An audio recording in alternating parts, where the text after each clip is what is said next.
It was thrilling in all the ways the word could be used. It was both nerve-wracking to be standing and testifying in front of the Senate and Assembly Environmental Conservation Committee members in Albany, having never experienced anything like that before.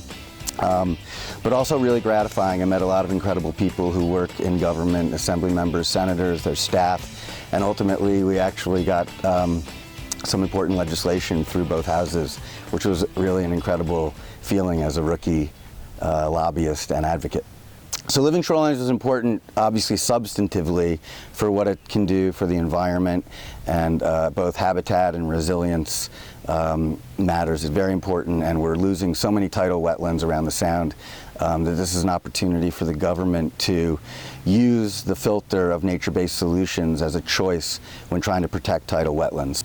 The process was really interesting. For Save the Sound in particular, we were involved before I got here in helping draft this legislation, and so when I came in, I inherited this kind of midstream, and been working with our partners at Riverkeeper and Assemblyman Otis and State Senator Shelley Mayer, and I worked very closely with both offices, their legislative directors, on specific language changes, and watched the bill go through the Senate and then get to the Assembly and then get stuck in the Assembly, and Assemblyman Otis sent me a revised draft with amended terms. We discussed the language, made sure we were all comfortable, and then it got sent back to the Senate, and then ultimately came back to the Assembly, but only in the 11th and a half hour, right before the end of special session, which was a 2-day session after the regular session already ended. So on the very last possible day of session, got a phone call that the bill had made it through the Assembly.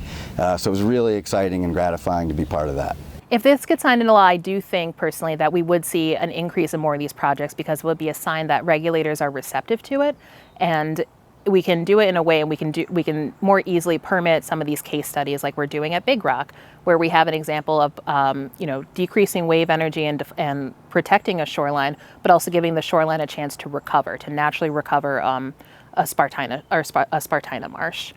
Protecting water never been more important, especially in light of the Sackett case, and any opportunity we have to protect our clean water and the sources of water entering the Long Island Sound in particular, since that's our job, is really critically important. This bill was twice vetoed, and the excuse or the reason was that there were not sufficient resources at the DEC, the Department of Environmental Conservation, in order to administer these permits. So one of the things that our environmental partners in New York all lobbied for in the budget was $90 million more for the DEC to staff up and do their work. So we're very hopeful that when we bring this one to the governor's office this year, that excuse will no longer be available. It's important for us to step in to prevent those water bodies from being further degraded, but it also provides an opportunity for future use. Just because something isn't drinkable right now doesn't mean that it may not be important in the future, or that we can't raise the water quality or raise the standards. So this is a good first step. The freshwater wetlands bill essentially gives municipalities the authority to regulate or remove pesticides from being used in their wetlands in their towns. The pushback had been that the DEC did not want to give up that authority, their power, and it was going to be a regulatory headache for them. But I think any opportunity to remove toxins, hazardous waste, pesticides, pollution from waters and wetlands is critical, especially again in light of the Supreme Court ruling in Sackett. We need to try to take advantage of any opportunity to protect water in any way we can. In fighting to protect clean water, we're also very focused on resiliency issues, and we have to make sure that the people who live in and around water, including of course the Long Island Sound, that they're protected and that we're making good policy decisions to protect them, their families, and their assets. So last year, last session, there was a bill intended to protect tenants who were moving into apartments so that the landlords had to disclose to them the flood history in those apartments.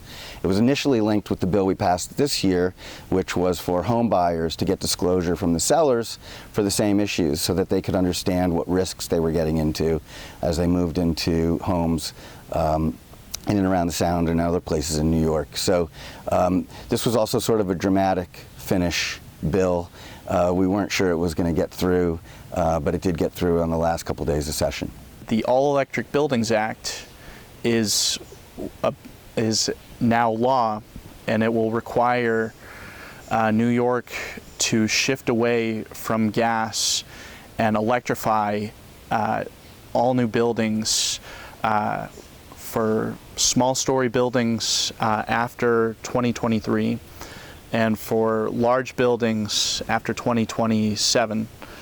And this is a great accomplishment. There was a major challenge pushing climate pieces of legislation in the New York legislature, just from a bystander point of view. And we observed the same thing in Connecticut. These were very disappointing sessions on climate in New York and Connecticut. And so I think advocates and lawmakers came together to do what they could, and I think it was a smart tactic to include it in the budget.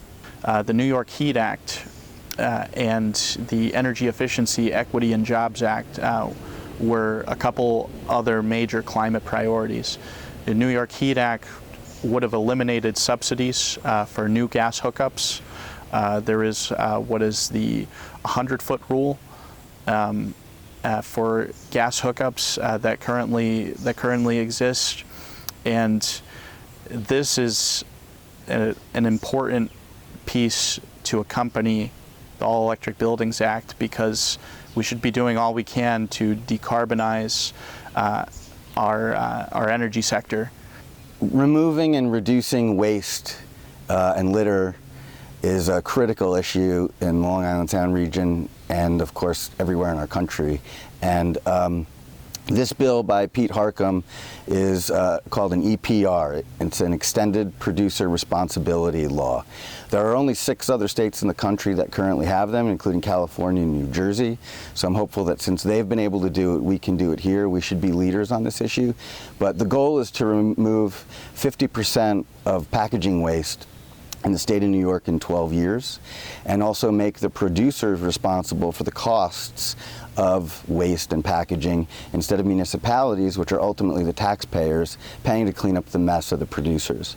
And as we do beach cleanups and see plastic and packaging waste all over the Sound and the Sound region, we know how important this is. My biggest takeaway this year was that we can do it. I feel really optimistic that we can make change, and that there are leaders who are receptive to our message and will partner with us. We just have to continue to be effective, articulate, persuasive, and be good partners with the leaders who understand what we're trying to do.